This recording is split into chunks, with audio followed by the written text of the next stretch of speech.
Welcome back to the channel. Today what we're going to be talking about is the use of mirrors in the gym and exactly what are their purposes. But before I talk about that, I'm going to be talking about my brother again, and I appreciate all the ones who had prayers go up for my brother, and I'd like to tell you that he is doing well. He's doing well. So that right there is a stress off of my mind. He's doing a whole lot better. He's up walking around doing his own thing now. So back to the other things that I have to deal with. And that is right here you can see where I've redone this floor. The floor is out of the way, got that out the way. And this morning I'm gonna head back over to my grandmother's old house and finish with the foundation today so that I can start putting the floor in. Now, yesterday,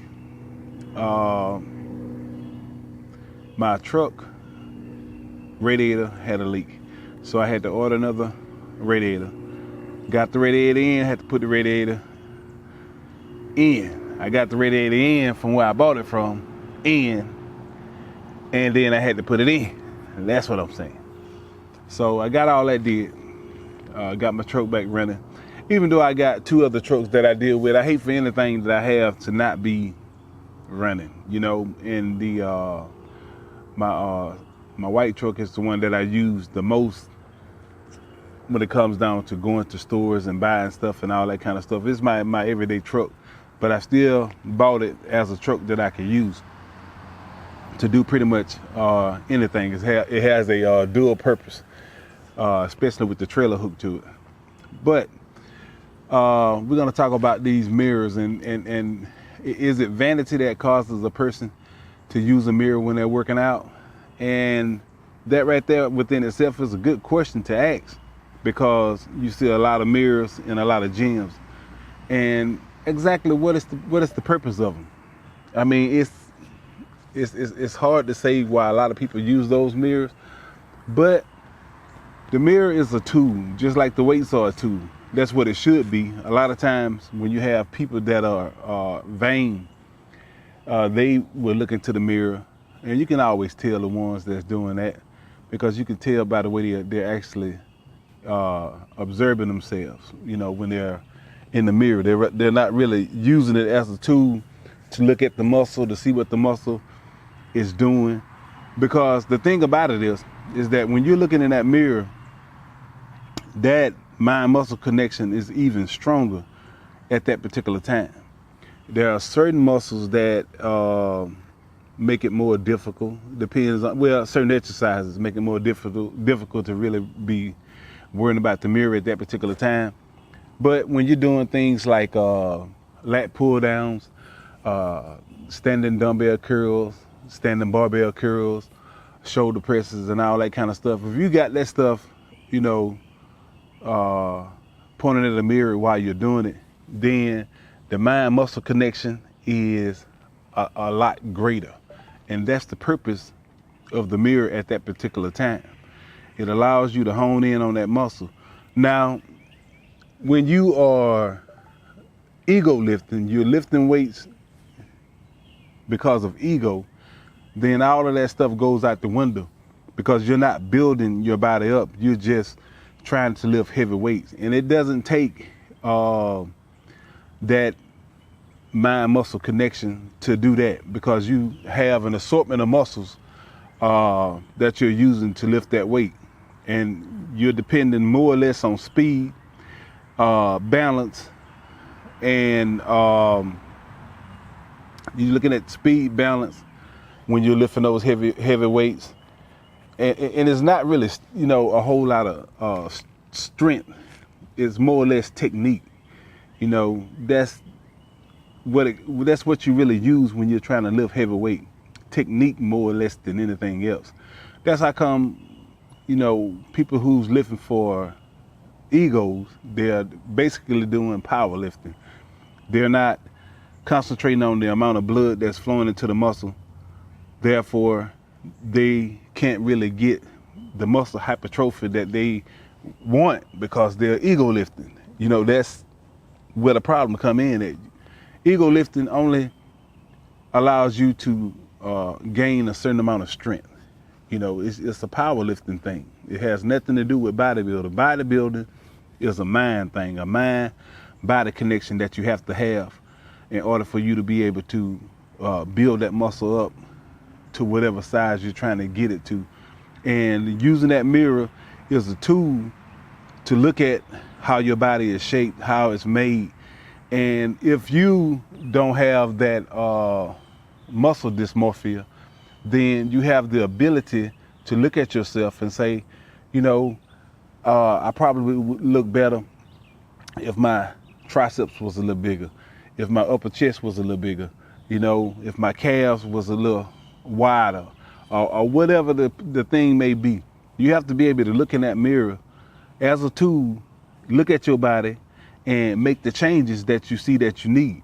As long as you are not looking at your body in a muscle dysmorphia type of way, because that's a brain thing. That's something that's going wrong with your mind. You know, it's like a person that's eat and throw up to keep themselves from getting bigger, even though they are small, because in their mind they see themselves as fat. You know, so that right there is a mental issue. So those are the type of things that you have to worry about when it comes down to looking in mirrors and stuff like that. You know, you have to make sure that you don't have that muscle dysmorphia, because you'll start doing a lot of other things to yourself that really is not beneficial to you, you know, in reality. But if you naturally want to build your body up, you use that mirror as a tool, just like you're using your weights as a tool. Learn to engorge that muscle with as much blood as possible. Break it down just enough for it to be able to build back up within a 72-hour period. Then, you know, you're good. Most people don't manage to do that because, you know, most of us these days, we want everything right now. And when it comes down to natural training, it takes time. There's no way around time. It takes time.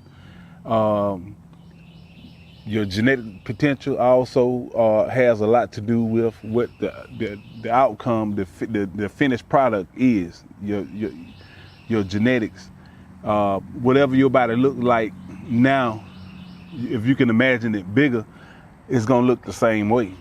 So, you know, me, I have these long arms. You know what I'm saying? There's nothing I can do to change that, and that's just the way it is.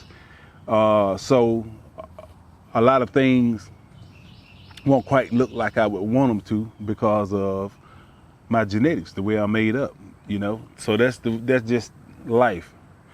Have to accept the way you're made. You know, if you have a short waist, then your back is gonna look a whole lot more fuller because you have a short back.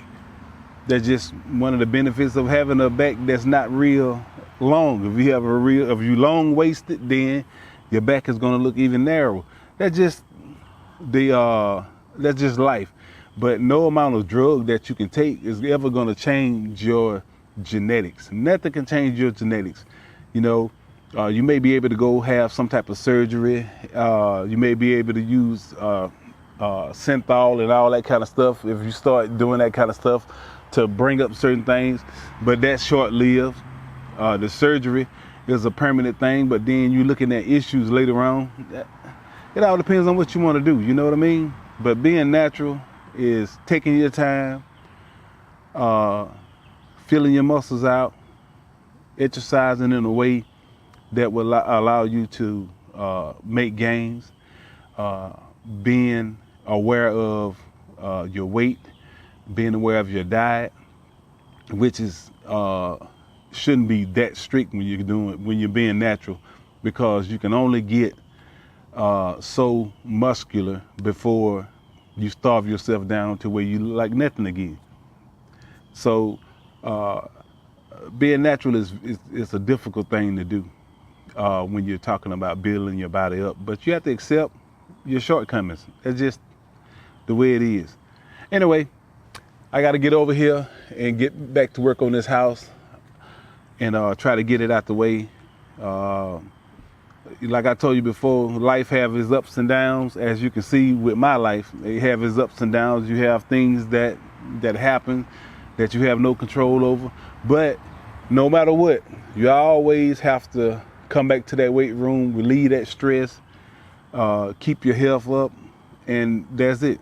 That's just the way life is. Anyway, that's what I wanted to talk to y'all about. If you haven't subscribed, subscribe to the channel. And again, I'll be talking to you later.